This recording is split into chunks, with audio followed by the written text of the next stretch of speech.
What's up mga kanoy, sa magandang araw. Ngayon nga pala ibabahagi ko sa inyo itong aming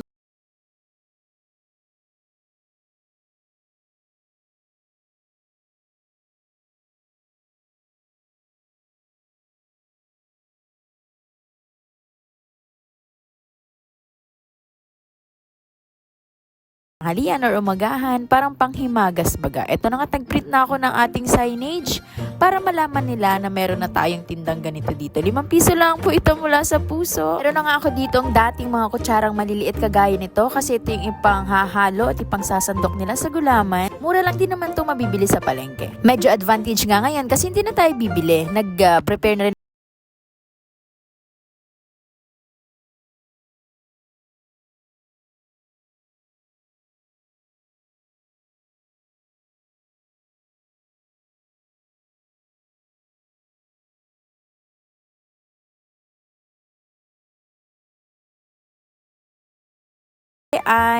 Sisimulan na natin. Sa ganitong matrabahong negosyo, dapat ay siguraduhin natin na tutubo tayo. So, nakalagay sa pakete ng gulaman ay 6 cups. So, dahil pang negosyo ito ay nag-add po ako ng 2 cups.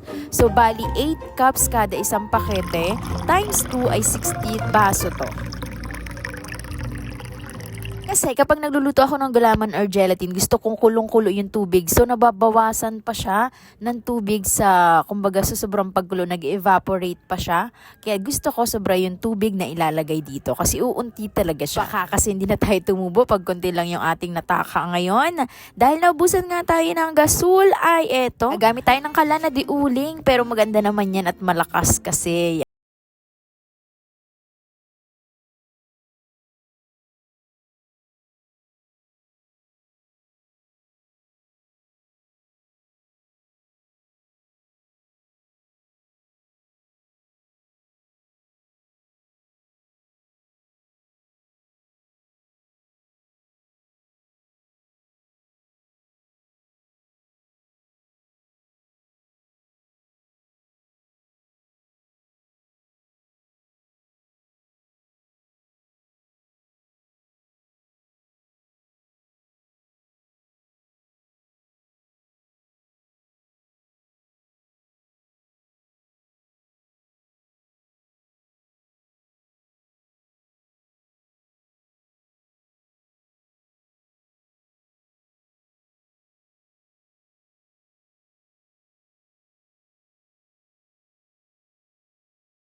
Kulong tubig. Dapat ay sobrang kulo yung tubig. Yung parang nagagalit na yung tubig sa sobrang init niya. Para syempre ay maganda ang pagkakaluto at hindi nga talaga magbuo-buo ang ating gulaman. Pakahaluin po nating mabuti at talaga napakaganda ng kulay na pula nito. Talagang parang magpapasko na nga. Nauuso itong gulaman dito sa amin sa Daikitin.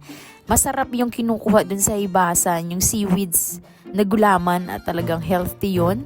Lagyan mo lang ng gatas, malinamnam at masarap. Yun nga lang, maproseso yung pagkuha nun sa hibasan.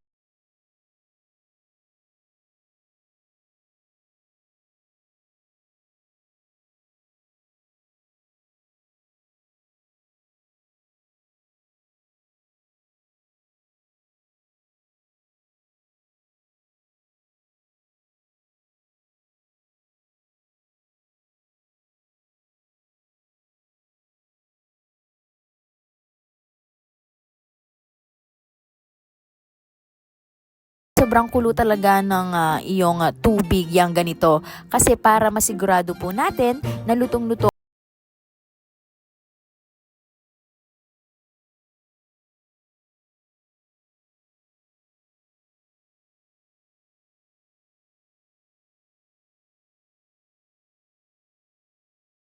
Baka naman sa sobrang init ay mabutas or maluto yung ating plastic cup dahil sobrang nipis nito. Nilipat ko na nga pala yan ng medyo lumamig-lamig siya ng konti sa maliit na lagayan para hindi naman mabigat. Pinili ko yung parang may ano siya, yung ganun sa ungos ng pitchel. Ayan, para hindi siya mahirap isalin sa mga basong ito. Lagyan lang po natin lahat yung mga sinalansan ko mga baso kanina dito at hindi ko rin naiwasan na may mabubo or mataktak na konti dahil medyo mabigat at mangalay na rin. Pero okay na na rin yon. Hindi po natin nalagyan lahat, may natira pong 7. So ang total po ay 43 cups ang ating nagawa or nalagyan ngayon. Ganyan po kadami yan, mataas sa kalahati yung akin nilagay kasi maglalagay pa po tayo ng gatas. Para naman po sa costing, gumastos po tayo ng 26 pesos sa 2 pack na Mr. Gulaman, 16 pesos sa 1/4 na sukal, 30 pesos sa gatas na condense, at 15 pesos sa baso, 15 pesos din sa kutsara, na total na 102 pesos. At dahil naka 43 cups tayo, times natin sa 5 equals 215 minus 102. Ayan, malino na may tubo po tayong 113 pesos. O, diba? Hindi ko na sinama yung sa uling dyan at syempre yung sa kuryente ng ref dahil nakabukas naman talaga yun. Ilang minuto nga lamang ay matigas na itong ating gulaman. Ayan, testing na po natin ang ating mura at masarap na panghimagas. Ayan, lalagyan lang po natin ng kondensado sa ibabaw na halos matabunan yung gelatin, ganun yung aming tansya dyan. At haluin lang po natin yan ng haluin hanggang lumiit or madurog. At syempre may spread ng maigi yung ating condense. Napakasarap nito, sulit. Patok sa mga bata at sa mga kung sino mang gustong kumain ito talaga.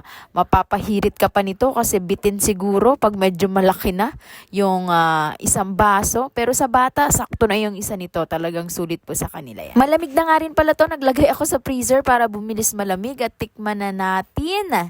Tara kaibigan, kain tayo. Napakasarap. Baka gusto niyong bumili, dito lang yan sa Sitio Cabuyao, Barangay Daiquitin, Buenavista, Marinduque. Nilagay na nga pala natin lahat sa ref dahil matigas na din yung ating mga nilagay sa basong mga gulaman. Ayan, sinalansan ko lang dyan yan ng maayos at atin pong pagkakasyahin para syempre mapalamig naman lahat. At I guess, yan po yung mabilis mauubos kasi maya ang balik ng mga bata dito sa tindahan. DIY din nalagayan ng condense para hindi kumalat yung mga natutulong gatas dyan. At syempre, tinakid na rin natin ang ating signage sa unahan para malaman nila na ready na at malamig na ang ating gulaman sa halagang 5 piso lamang. Hindi ko na nga nabidyohan yung 4 na pirasong buena mano kanina sa sobrang excitement. Pero ito't nahabol po natin yung pangalawang bumili, yung mga bata dito, di ba? Napakasarap, napakamura at talagang sila ay mag-enjoy dito sa gulaman. For sure, babalik-balikan yan hanggang maubos until supplies last. At eto na nga, dinadagsa na tayo ng mga ating customers sa ating mga gulaman. Ayan, trending na naman yan. Salamat sa pagtangkilik ng ating munting business. Salamat din syempre sa suporta nyo sa panonood ng ating mga vlogs. Gusto ko nga rin pala magpasalamat dun sa mga nag-mine sa ating live na ukay kahapon sa tindahan ni Didit Sagid. Ayan, punta na kayo doon para makabili kayo. Salamat sa mga solid followers at miners ng ating ukay. Sa sunod po ulit. Cute ni Sian dito, oh. Ayaw sa camera pero nakangiti naman dahil meron na siyang gulaman. Satisfied na naman sila at masaya sa kanilang nabili. Habang nag-edit nga ako dito, may blessings na dumating. Salamat sa napakasariwang isda na ito. Salamat kay na Kuya Kulito at Kuya Tune sa palaging libreng isda. Maraming salamat sa panonood.